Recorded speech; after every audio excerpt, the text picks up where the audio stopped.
Okay, now it's time for the Kavli keynote address. Some of you may have noticed a hidden theme connecting the keynote speakers and the psychologists to be interviewed in the studio. Yuval Noah Harari, amongst others, has pointed out that we're slower than tigers and weaker than elephants, and what makes humans succeed is cooperation, and that's the hidden theme. It's cooperation for social good. And of course, there are counterforces, but helping to emphasize the cooperative side is one theme of these three distinguished scientists. When Mike Tomasello began to study comparative and developmental behavior, most researchers in the field were studying aggression, alpha males and all that.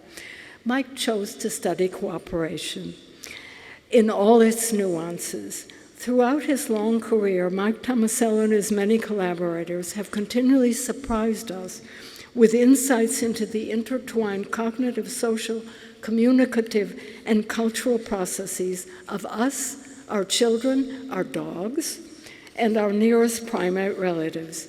Mike's work has illuminated what it means to be human, as well as what we share and don't share with our closest primate relatives.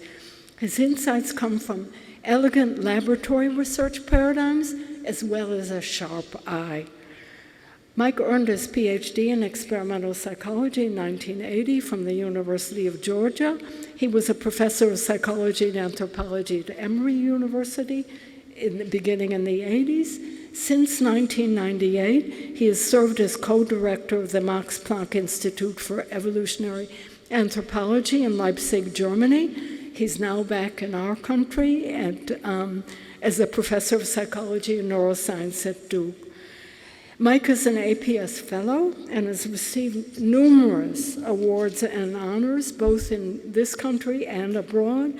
They include a Guggenheim Fellowship, a Max Planck Research Award, the British Academy Wiley Prize in Psychology, the Heineken Prize for Cognitive Science.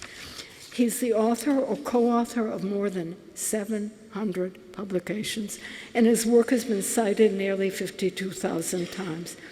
He's written many books. They're accessible, readable. I recommend them. His latest, Becoming Human, A Theory of Ontogeny, is also the title of his keynote address.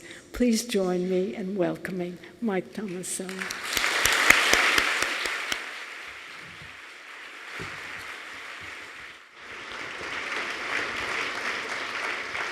Thank you so much, Barbara.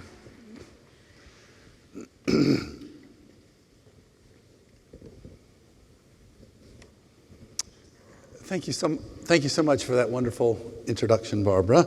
And thanks to the committee for the organization and the invite, and for everyone out in the audience for coming. Thank you.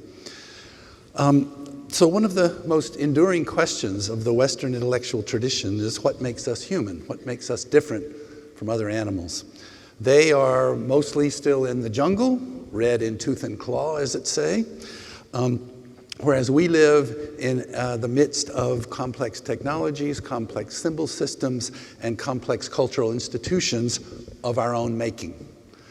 So how did this come about? The short answer is that a new process entered into biological evolution, and that is culture and cultural evolution. Complex technologies and symbol systems and institutions are not the products of individuals. They're the collective products of groups of individuals who both collaborate in the moment and also collaborate virtually over time as individuals build on the accomplishments of their predecessors, and so things kind of ratchet up in time over cultural time. But as psychologists, that answer is on the group level, the human species. We are interested as psychologists in the individual, and in particular in two questions. As a developmental psychologist, two questions. One is, what do individuals bring to the process that enables them to participate in all these cultural institutions and symbols and so forth? And the second is, what does participating in these things, including linguistic communication and education and everything else, what does it do to human ontogeny? In recent years, we have a new source of information to help us answer these questions, and that is extensive research in the skills, the cognitive and social skills of our nearest primate relatives. I'm sure you've all heard that chimpanzees, for example, as one of the great ape species, the one with most research, that they have a theory of mind, that they have culture, that they have language, that they are moral, and they have all of these things, by Franz de Waal and other people who publicize the results of our investigations. And it's not that these are not in some sense true, it's that they're too general. And that if we want to find what is the difference, we need to know, are they doing these things in the same way as humans are? And to know that, there's only one way to do it, in my opinion, and that is experiments. And we have done, over the years, over the last 25 years or so, a number of comparative experiments where we put young children of different ages and chimpanzees or bonobos or gorillas or orangutans in as similar as possible experimental circumstances and see what results. So I like to think of it as turn up the microscope, really see exactly how they behave in the situations, what's similar and what's different. And so tonight, what I would like to do is share with you a kind of a flyover, a brief synopsis of some of that research as reported in my recent book that Barbara so nicely plugged, which is really focused on human ontogeny, but it's focused on the unique aspects of human ontogeny. So all I want to deal with tonight and in the book is those aspects of human psychology that are unique to the species. And that requires, of course, first of all, seeing what the apes do, and then seeing what children of different ages do in the same type of situations. So let me begin by acknowledging what I am not going to talk about tonight, which is all the incredible things that great apes as individuals can do. We have participated in this research, and others as well, over the last 20 years or so. We have discovered things that no one would have thought possible of a non-human species. They perceive and remember things very much like humans do. They understand the basics of the spatio-temporal world and causality in similar ways as humans. They recognize individuals. They form and recognize relationships with others. They read the goals, the emotions, and perceptions of others. They are incredibly competent and incredibly intelligent, as I say, much more so than anyone could have imagined 20 years ago. However, my topic for this evening is what they can't do. So I apologize to my friends, the great apes, at the beginning. And the general thesis is that they are not built for human-like social coordination. Okay, and I say social coordination, not just social relationships, not just social interaction, but social coordination in collaboration, in communication, and in social learning. Okay, so what I want to start with is just some natural observations here, a couple of home movies. And the difference between humans and great apes really starts ontogenetically in humans at 9 months. And for many years now, I've been talking about the 9-month revolution. Over the years, we've developed the terminology borrowed from philosophers of shared intentionality. And these are 3 behaviors that one sees emerging at 9 months. Now, I want you to look at, this is a 9-month-old, to the day 9 months old. You're going to see me get a little excited here, but that's because this is the first time we tried this at 9 months. But one of the things I want you to notice, we're going to roll the ball back and forth, and I want you to notice where she looks. She's constantly referencing me and my reaction. Okay, and now she just, oops, she makes a mistake. She corrects it because she wants to roll it to me. I'm going, oh my God, her 9-month birthday, and she's enjoying attention. My life is Why do you make your voice so high? Okay. That's the sibling behind the camera talking. Okay, so she's interacting, she's collaborating in a very simple way, but referencing me the whole time. Now this is going to happen very quickly, but this is a classic, around the same age, about 12 to 14 months, the classic showing behavior. So again, this happens very quickly, so just watch. That's it. Okay? The people who claim that humans are all motivated by selfish motives, I'd like to ask you, what is the motive there? The motive is, isn't this cool? That's it. Okay? I want you to confirm that this is cool. Right? But again, look at the eye contact. Okay? This is key. All right, now finally, another home movie. This is going to be the same kid here around the same age. And they're going to be looking at a book, a classic book reading, middle class, Western middle class. Mom is behind her. There's a sibling in front of her, and there's a sibling behind the camera. And they get very excited because she sort of says something vaguely resembling a word. But again, watch her visual monitoring. She's going to turn around and look to Mom, right there.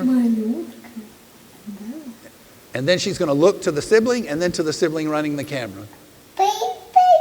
Baby, that's right.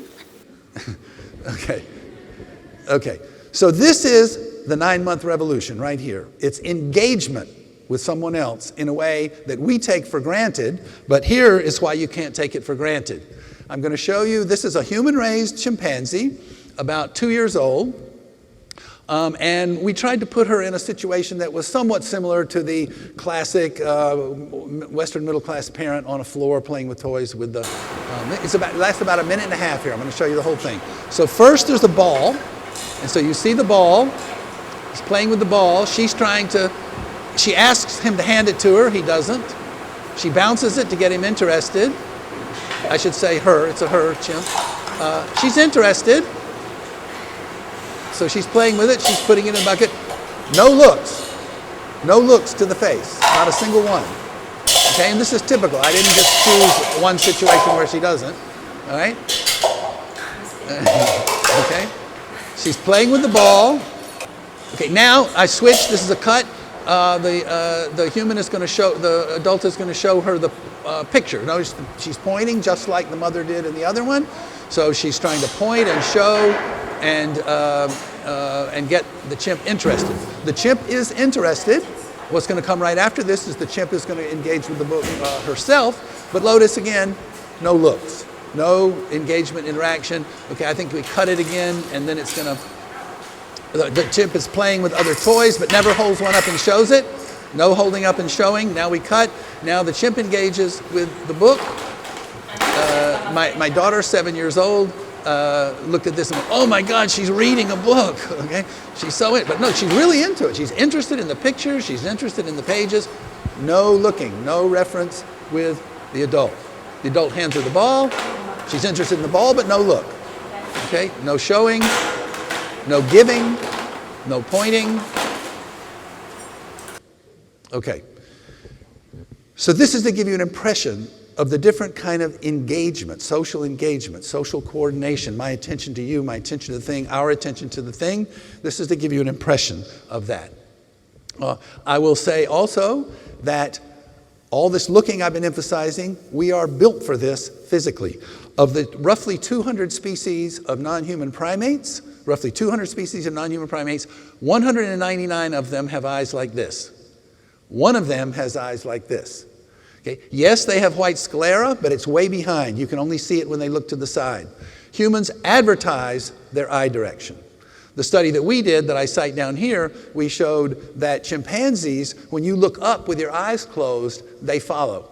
When you look up only with your eyes and you don't move your head, they don't. They're following the head.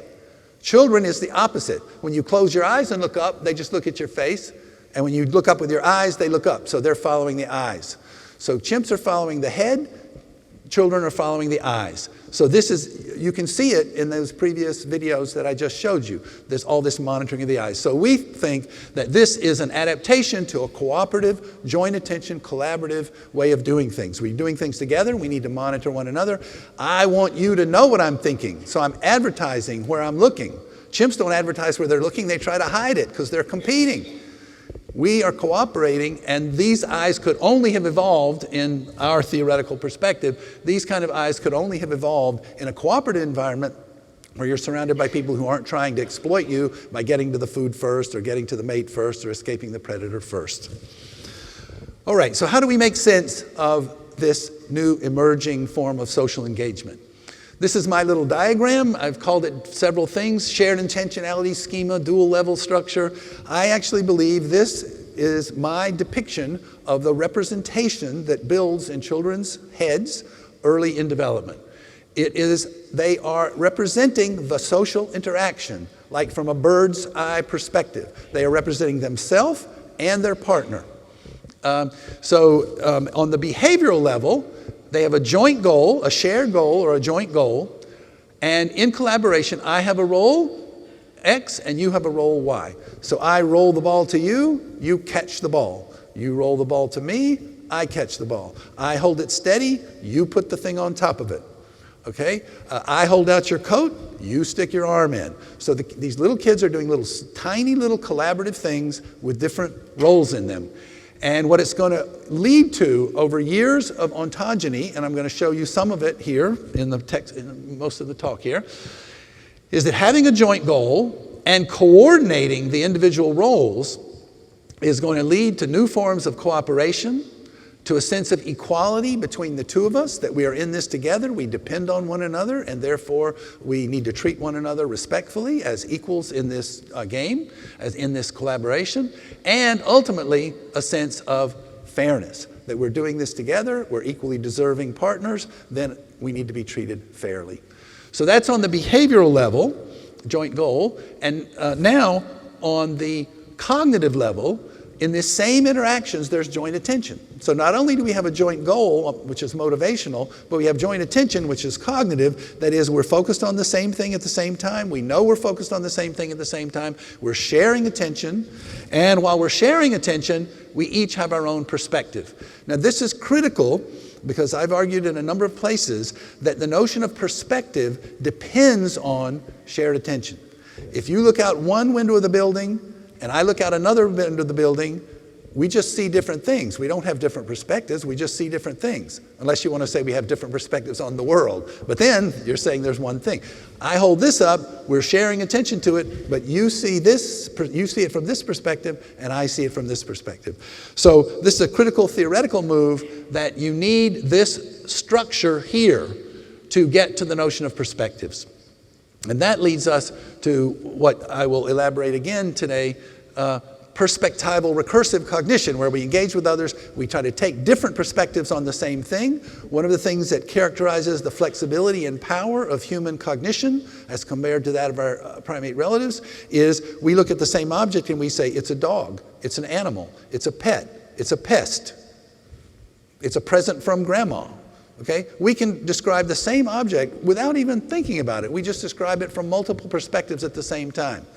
And I would submit to you that this is only possible as a result of interacting socially with others and taking their perspective, and that you have to engage in this kind of way to do it, and that other apes don't do it. They don't take perspectives in that way. Yes, they follow gaze direction and they see what the other one sees, but they don't say, he sees it like that and I see it like this. There's not that comparison from an executive level, from a bird's eye view. Okay, so now let's talk about some experiments. Now, first thing I want to show you again, this was actually a pilot subject, but this was a study of collaboration, and the first thing is just what we call social games. So this is not collaboration toward a concrete result, it's just collaboration for the fun of it. And so here you will see 18-month-old child. Okay, and we're doing it just for the fun of it. Okay, and you can see how exciting this is. Now, he's being difficult on purpose, by the way. He was a pilot subject, and he was playing around, just trying different things. Okay. Okay? Okay, verstehe. He doesn't want to do it by himself, okay? He doesn't want to play with the ball by himself. He don't want to, all right, he wants to, okay. Yes, the child needs the partner to play that game, but we have other things where they can bang on it and make a clown jump up and down, and you can do it by yourself, or you can do it with somebody, and they want to do it with somebody. They don't want to do it just by themselves, even though it produces exactly the same result. So now you'll see a human-raised chimp.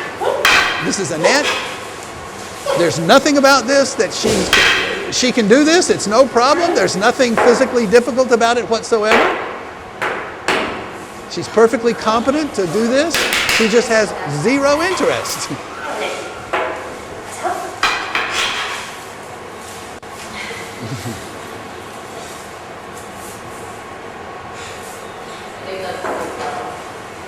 Okay.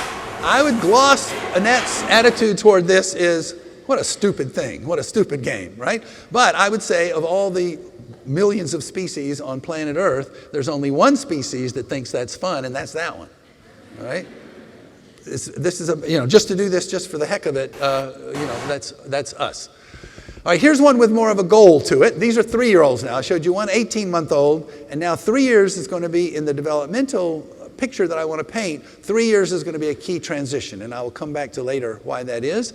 But 3 years is going to be a key transition. So this is a collaborative task where they have a stick with a bowl on each end, and the bowl has reward.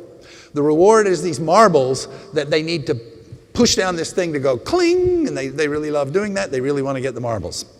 The trick is that this girl is going to be able to get her, they're going to pull it up together, but this girl is going to get hers first, and we have blocked off this one. So we're collaborating, and I get my reward first. What do I do? And so you'll see what these 3-year-olds do. These are kids from Germany, so they're speaking German, but you've got your subtitles here. So this all right, and now when they get up to here, she's going to get hers. She can't get hers. She's pausing before she cashes hers in, before she uses it. She sees the problem.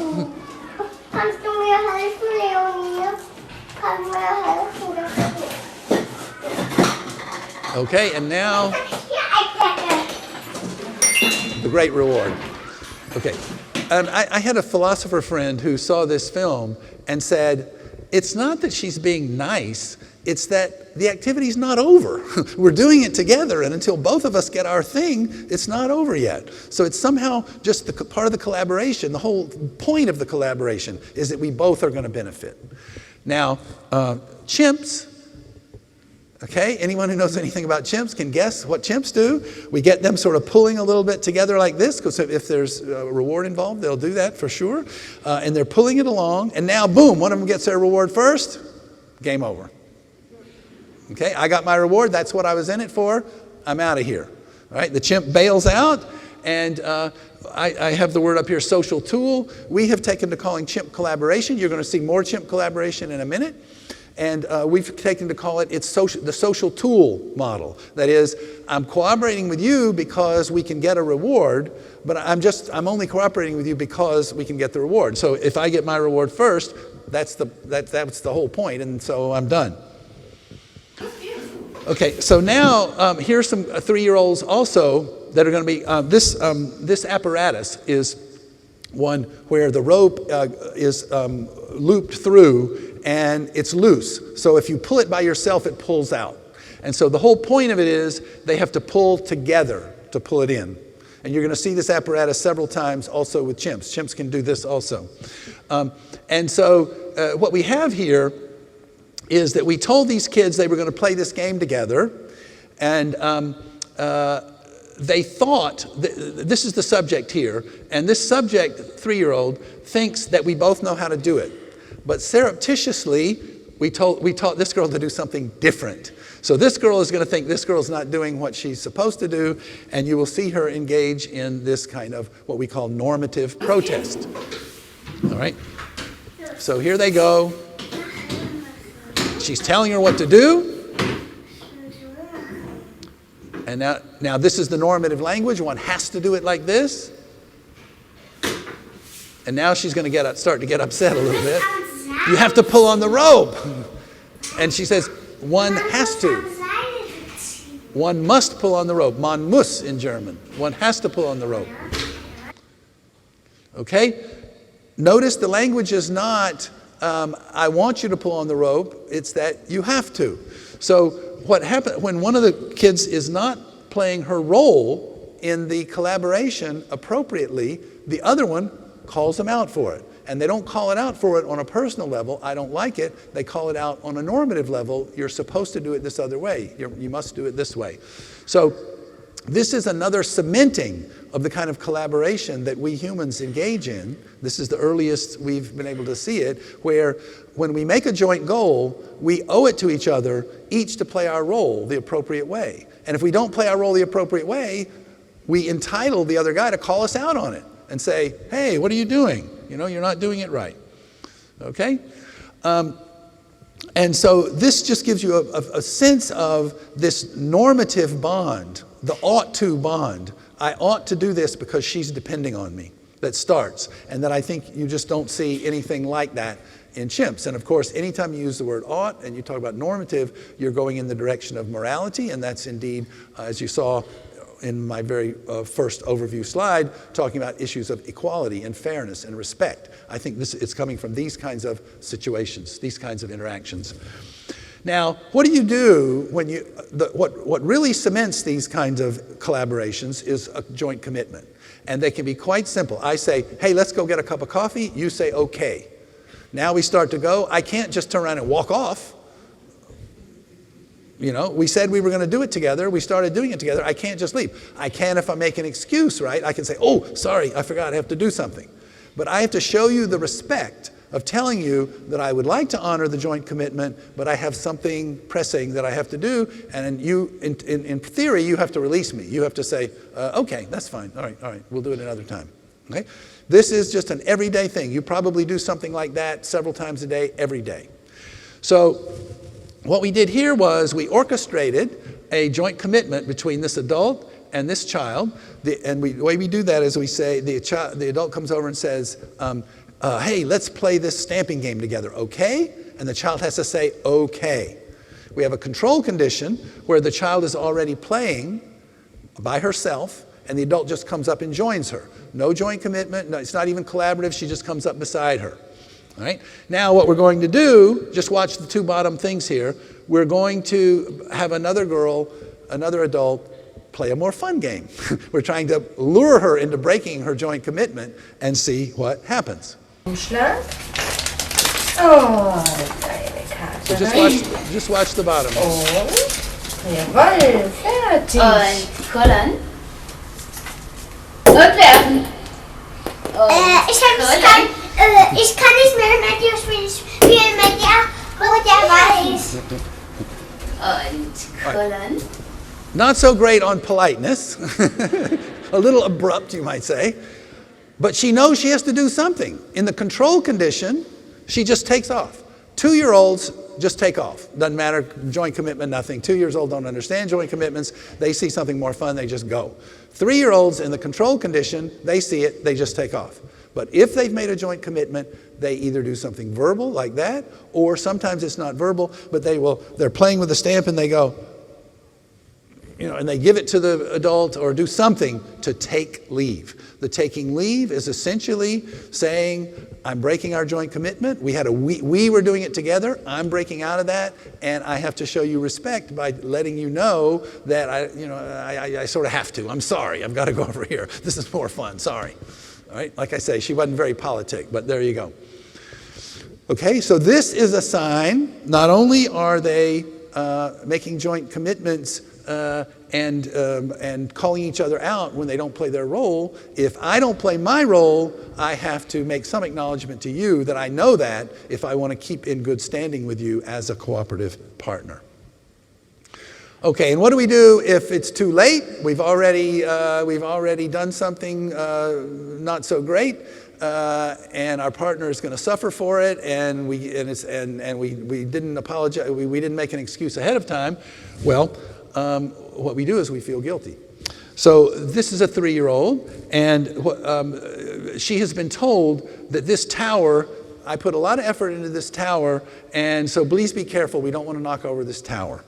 And so she's going to play the game where she runs the thing down here. It's fine. The little ball comes here. But then, perverse psychologists that we are, we open the door, unbeknownst to her. Uh-oh. Ist kaputt. Muss mal wieder aufbauen. Okay, the classic response, guilt response is reparations. I need to repair the damage that I did. I'm sorry about it. I need to get our cooperative relationship back in balance. Oh, oh. Rausgekullert. Oh, oh, das ist alleine ausgekullert. It rolled out alone. It rolled out by itself. Muss man wieder aufbauen. Okay, so we call out the partner if they aren't playing their role well. We make excuses or give a reason or get out of it when we need to break a joint commitment. And after if we broke something, then we feel bad about it and we feel guilty. Okay, so this is the triangular schema that I come back to in various forms. And I like to think of this, that what the children have accomplished by age 3 is a kind of collaborative engagement with a partner in which we self-regulate each of the two of us. So we decided we're going to do this together. If either one of us deviates, we call the other one out normatively. Not, I don't like it, but you shouldn't do it. And the shouldn't is coming from the agreement. The shouldn't is coming from the we that we created that is going to do this together. All right, so it's a we over me self-regulation, a normative self-regulation, we over me. And the joint commitment is the goal, the joint goal, joint commitment. We legitimately self-regulate, and that's important because when I don't do my role well and you call me out on it, if I think you're wrong, then maybe I'll protest. But I say, oh, yeah, you're right. I'm sorry. I should have done that. I should have paid more attention. I should have whatever.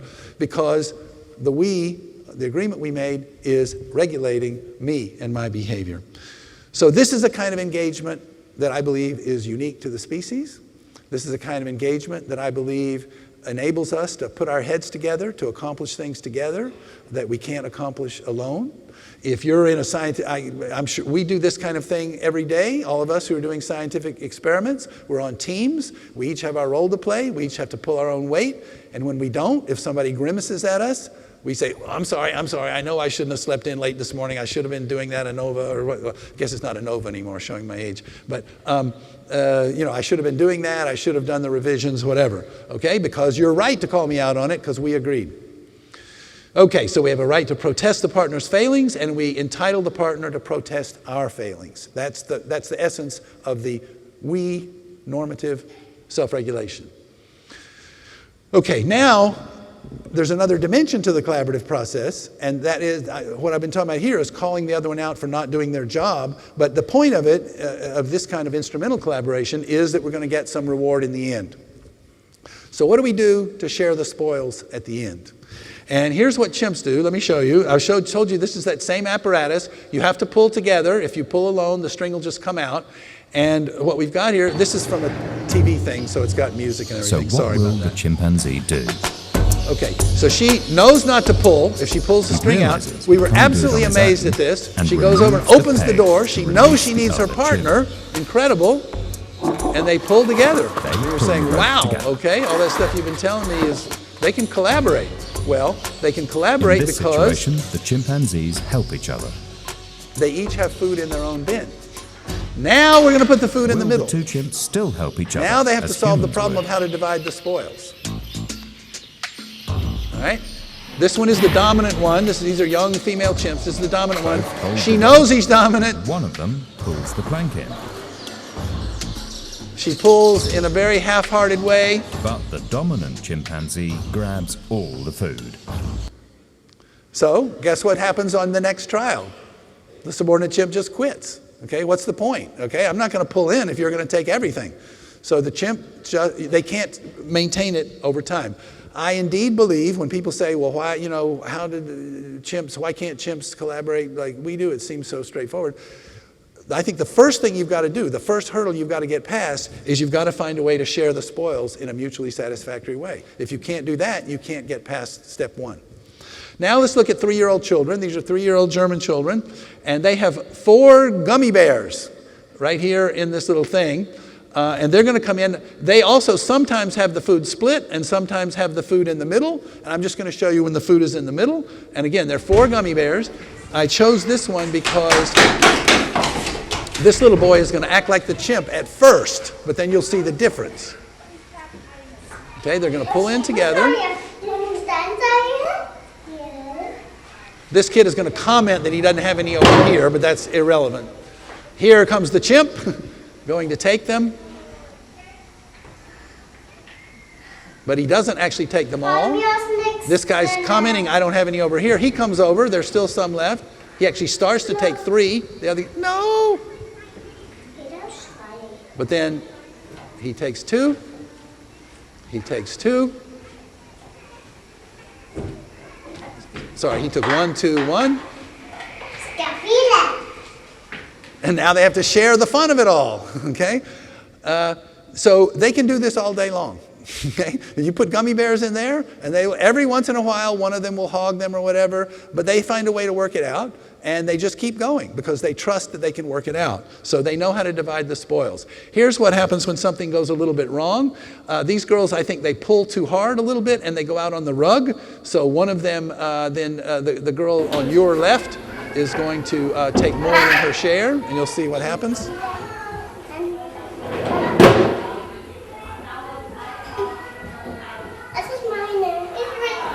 She protests, the other girl relents and gives it back, and they end up dividing it equally. So this is important that this is fairness because in all of these things that we've done, the first girl never protests if the other one takes only 2. She protests if what the protest is about is I want more, I want as many as I can get, then if she takes any, I should protest. No, I want them all, don't take it. That's not what she's doing. If this girl takes 2, there's no protest. If she takes 3, there's protest. Right? So it's about fairness. It's about splitting them equally. And this little girl, I don't know if you've noticed, she had a kind of a like this when she gives it back because she knows she shouldn't have taken 3. And sometimes this girl, all she'll say is, I only have 1. Or she'll just say, that's not fair. So she's not telling the other girl exactly what to do. She's not telling her how many to give her, nothing. And this girl knows what to do. She knows to make it so that it's 2 and 2. Right? So they can do the math, 2 and 2. They can see 3, 1 and 2, 2. They can see that. Okay, so when it comes to dividing the spoils, then you can also see, again, a normative notion of fairness, which is part of this. We owe it to one another, we are committed to one another, and we got to do this in a fair way. And finally, what we did to really test this was 3-year-olds, if you just give them a bunch of stuff and say you can share some with somebody else, they're really not that great at sharing. But we thought, well, maybe in this collaboration, the first study, it gave us this idea, let's make it so that one of them ends up with more than the other one and see what happens. So watch this. There are 4 marbles here, big heavy steel marbles, and they're going to cash them in with this machine again. And now watch what happens. They pull and whoops, 3 on one side, 1 on the other. Right? And they divide it up 2 and 2. All right. Okay, so the control condition is they just walk in the room.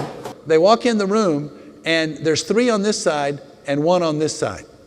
In that case, this kid gives 1 up 11% of the time. When they collaborate, as you just saw, and the same thing happens, they collaborate and it ends up, as a result of the collaboration, 3 and 1. This guy gives up 1 and only 1, exactly 1, to this guy almost 80% of the time. Best data I ever got. Right? So this is what is known in the economics literature as aversion to advantageous inequity. That is, not only do I not like it when I get less than other people, I don't like it when I get more than other people. Outside of collaborative context, it's 8 years old. before children will not like, or in some cases, some 5-year-old things, Alex Shaw has some things where they throw away one rather than be fair and whatnot when they're 5 and 6 years old. Felix Varniken and others have claimed that it's 8 years old. But in any case, in this one and only in this situation, do they give up resources to equal out and be fair, only when they're collaborating. So actually the title of this paper is something like Collaboration Facilitates Equal Sharing in Young Children. But not chimps. So chimps aren't really that great at sharing anyway, but we made it so that 2 came to me, 1 came to you, and then the extra one was in the middle, and I could either just let you grab it, or I could prevent you from grabbing it, and the chimps don't care whether you collaborated or you didn't collaborate. They mostly protect it, but in any case, they don't protect it differently depending on whether you were a collaborator or just somebody else in the control condition. Okay, so finally, respect, fairness, and normative self-regulation of 1 to 3-year-olds, joint commitment to the collaborative partner with protest and excuse-making, fairness and equality, sharing the spoils fairly with the collaborative partner, and protest again there, normative self-regulation, we over me.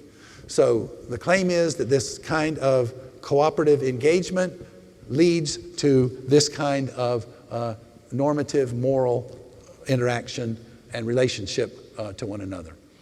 All right, now let's talk a little bit about cognition. I'm going to go over this much more quickly. So this is the cognitive side of things. And here is a little helping study. This is another collaboration study where there's a toy inside of here, and they need to pull each on their end of the tube to open it up. And so you'll see what happens here. All right. So he's not doing his job, and the kid says, "Do your job." Oops, oh gosh, sorry. I meant to stop that when he points. But the point is that he knows the other guy's role. So we're on to the cognitive side of things now. Not only do I know my role, I know your role, and I'm telling you what to do. You pull your side. Okay? Right. So this is an 18-month-old. And they already are viewing the collaboration from both sides. This is why I talk about the bird's eye view. I'm not looking out here and seeing you over there like the chimp social tool. The chimp is figuring out what they can do to maximize whatever, and there you are over there. Right? The kid is seeing the collaboration of me and you, and we can switch roles. And here's a nice little test of it. And the chimps don't do anything like that. They don't tell you what to do or point to what you need to do, nothing like that. One of the striking findings in all of our studies of chimp collaboration is there's almost no communication. When they do act together, there's almost no communication. And in children, they're communicating like crazy the whole time to help coordinate the collaboration. And indeed, I have a whole book on the evolution of human communication where the major thesis is that the cooperative communication, including pointing as well, ultimately up to language, evolved mainly to coordinate our social activities. But here's a little test of things. This is now the final test at the end. I'm starting backwards. So the test is, how well do you play role B? So you're in a collaborative activity, it doesn't matter what it is, a novel collaborative activity you've never been in before, and the question is, how well do you play this role? So we had several measures of how well you play it, how quickly you play it successfully, etc. That's the outcome measure. Here is the manipulation. The manipulation is, in one condition, it's just a baseline, so you have no experience, you're coming in here, so this is a baseline, what do you do in that role with no previous experience? The other condition is what we call the participant condition. You have played role A previously. So you've been on the other side of it. You've never played role B, but you've been on the other side. And the question is having played the opposite role give you value added playing role B? And the answer, in case you can't anticipate, is that chimps do the same in both conditions. It doesn't matter if they've been on the opposite side of the collaboration or they're just in the baseline. It's the same. It takes them the same amount of time to master the skill. 3-year-old children learn from the opposite side. So this says they are monitoring or simulating the other guy in his role, and they're learning something about the other role as they're collaborating. So again, this is about coordination. This is about social coordination in a cooperative task. They're monitoring and simulating from both perspectives. Now let's get to cooperative communication. Of course, humans have language. If you survey people and say what makes humans really different, the people will most often say language, and there's absolutely, that's a great answer, and it's a big part of the answer. But to me, saying that what makes humans different is language is like saying what makes only humans build skyscrapers, when in fact only humans build any kind of structures at all. I mean, language is so far, this whole conventional way of communicating, 6,000 different languages in the world and whatnot, there's just nothing like it anywhere, including in apes. So let's go with something a little simpler. Let's go with pointing. Now, this is such a simple experiment you can't believe it. This is 12-month-old, and she's going to show him the thing. All right, and now she's going to put it in her closed hand, and she's going to hide it in one of these boxes. He doesn't know where. She's going to center him before she points. He looks at her face, and then she points. Okay. All right, this is 12-month-olds now. This is mostly pre-linguistic. Okay. Now, you're saying, well, of course he knows where it is. She told him where it was. Well, I invite you, go up to our national zoo, which is right around the corner, go up to any animal you want and say, okay. They won't get it. They don't get it. This is a specifically human form of communication, this pointing. We say, I gloss pointing as, look over there and you'll know what I mean. That's essentially what it is. Okay, so the kid does. He looks over there, he sees, notice he doesn't see the toy, he sees the cloth. Okay, so it's not, he looks over and sees the toy. All right, now, let's look at chimps. I will tell you this. Chimps, if there's food out in the open, or something out in the open they want, they come in the room, and you go like this, they gaze follow, okay? I don't think they're paying attention to the pointing, but they're gaze following. So they look at it, they see the food, they go get it. You say, see? They follow your gaze, they follow your pointing. But this test is a little bit different. The food is hidden.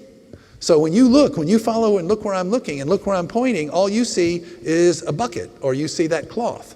So you have to make the inference, oh, he wants me to look over there at this bucket or at this cloth because he's trying to tell me where the food is. This is not a simple inference, it turns out. So you can watch the chimps. The researcher points towards where the food is hidden. Half the time, the chimpanzee picks the wrong cup. It doesn't understand that the researcher is trying to help it. The chimp really wants that grape, okay? And he's really trying.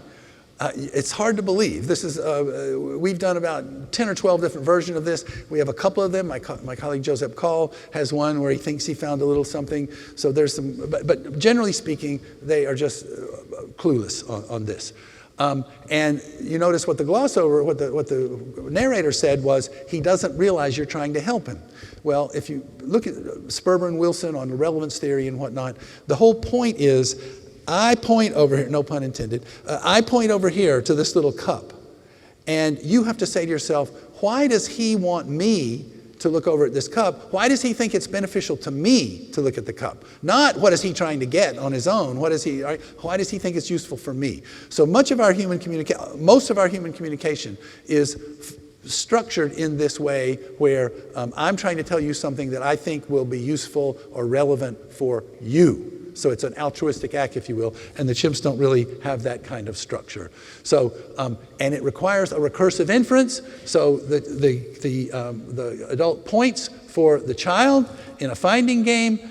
The child says, oh, he's pointing for me. There must be something relevant where he's pointing, so I'll figure out what's relevant over there. And that requires a recursive inference of something like, I'm not saying the kid is saying this in their head, this kid, the 12-month-old's pre-linguistic, but what does she intend for me to know? She intends for me to know that the food is over there, or that the toy is over there. So it requires a recursive inference of the type that, again, I think chimps don't make. We've tried several things, and this embedding one mental state in another, she intends me to know something or anything like that, I don't think they do. So this is mental coordination beyond simply mind reading. This is not, what is that guy going to do? I know what he saw, I know what he knows, I know what he's going to do. Some of our best chimp experiments are exactly that, showing that. The chimp, when they're competing with somebody else, they know if he saw the food, they know if he knows where the food is, and they're using that to enhance their competitive advantage.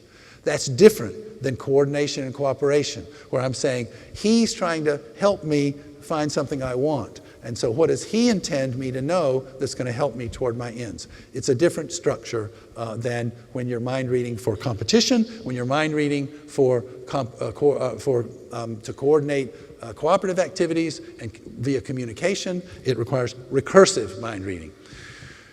And so let me just point out that in linguistic communication also has this structure where when we're having a conversation, we have a joint topic. We're talking about chimpanzees, for example. You say, oh, they're nice. I say, oh, they're hairy. You say, you know, they live in Africa. I say X. We have a joint topic of conversation that is consistent, that we're shared focus on, and you have your perspective, your topic, your comment, and I have my perspective and my comment. So this triangular structure that I started out with is also the structure of conversation, of linguistic conversation, of a joint topic about which we make different comments. A special case of that, and that leads us to again, this perspectival cognition, where I can look at the same thing as a horse, an animal, a pony, or a pet. It also leads to this coordination of different perspectives. I believe I have a paper in PNAS last year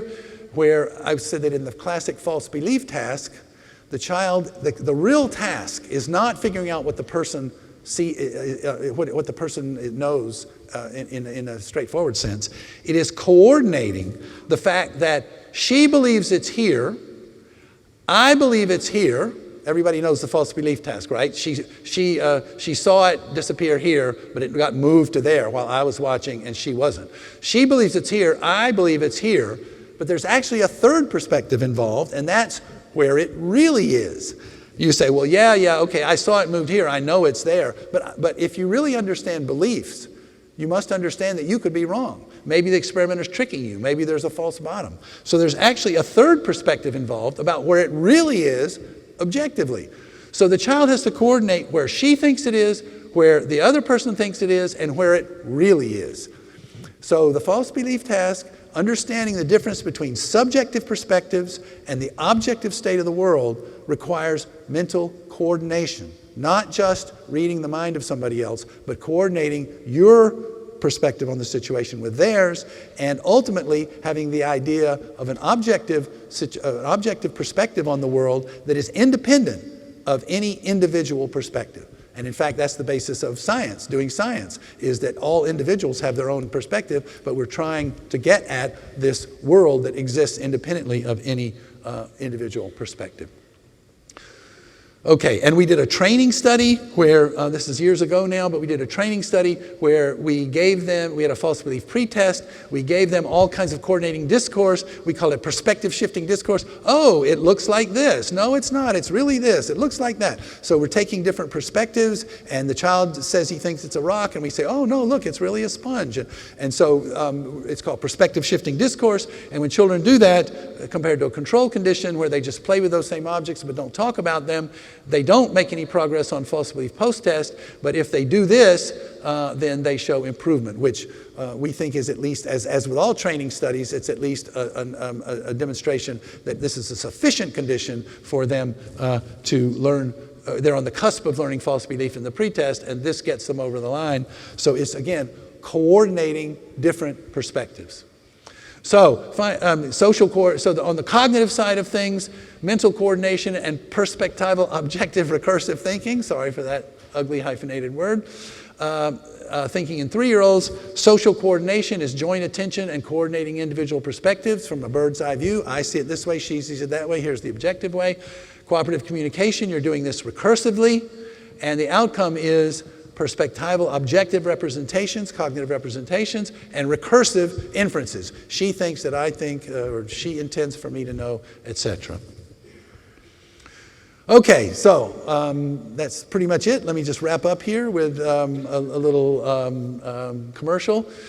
So this year I published a book where I tried to, a lot of the things I've done before, I try to focus on the differences between humans and chimps, and it's put evolutionary stories and whatnot. In this book, I try to tell the ontogenetic story.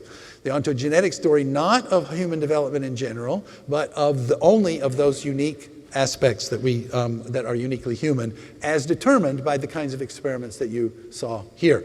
So here's the structure of the book: is that we have 8 different domains: social cognition, communication, cultural learning, cooperative thinking, collaboration, prosociality, social norms, moral identity. This includes reputation and things like that. And in every single case, we review the evidence on great apes. In many cases, we have ontogeny. In some cases, we only have adults. But we review whatever we can on great ape ontogeny and go through here, each one of these separately.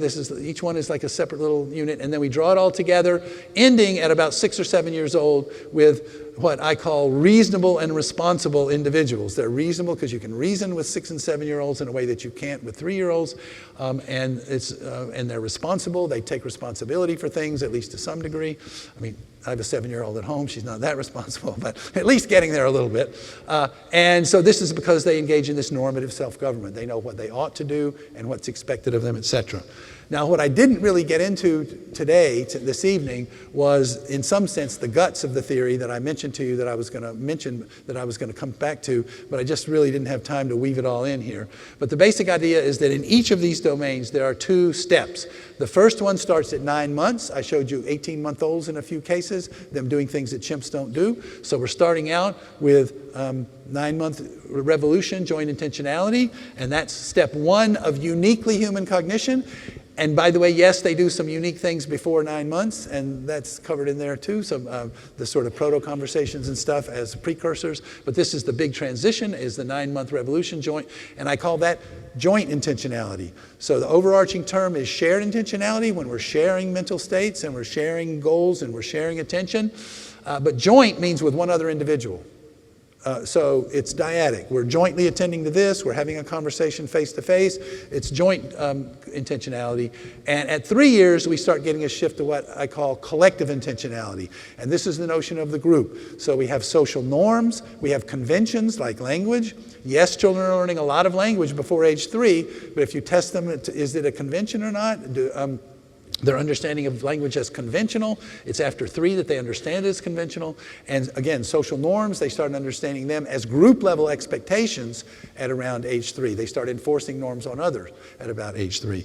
So this is the developmental proposal that these 2 big developmental milestones, and they are, in some sense, part of our evolutionary heritage. These are going to be, ontogenetically, they're going to be maturational. However, and this is critical, the causality, the explanation involved is transactive, to borrow Arnie Samaroff's term. Children have evolved capacities for shared intentionality, but they have to actually use those capacities in social interaction with others before these things develop. And I can crystallize that with a thought experiment that I've been using for 20 years now, which is the child on a desert island. So a child is, we magically put an infant on a desert island, no social interaction whatsoever. He's miraculously fed and whatever, and protected, but no social interaction. As an adult, my hypothesis is that child's cognition and social behavior would be very similar to that of other apes. It might be a little bit different, but it would be very similar. They would have the capacity to develop these things, but they're not engaging in the social interactions, the collaboration, the communication that really turns a capacity into an actuality. The proposal is that these are maturational, but they only come into existence through actually exercising them in social interaction. If you're born into darkness, with complete and total darkness, as an adult you can't see because your visual capacities are not being exercised. And so this is the same exact idea here. Okay, so finally the conclusion is uniquely human sociality, cooperative, fair, respectful social relations, normatively self-regulated, and that by age 6 or 7 we hit kind of a plateau. Yes, there's more development to go. We know all the exciting stuff on adolescence and all these days, but the basics are in place by school age, and the same way in cognition, uniquely human cognition by school age, perspectival, objective, recursive thinking, especially via cooperative and conventional, meaning language communication.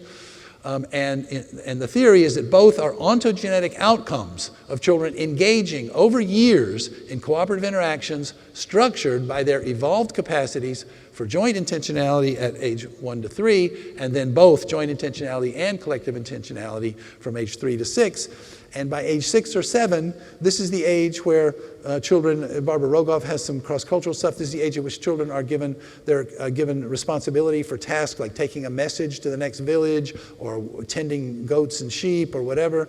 6 or 7 is the age at which you can commit a crime in English common law. It's the age where you can take communion in the Catholic Church. So you're hitting something new at 6 to 7, and this is my characterization of what it is and the process by which you get there. Thank you very much.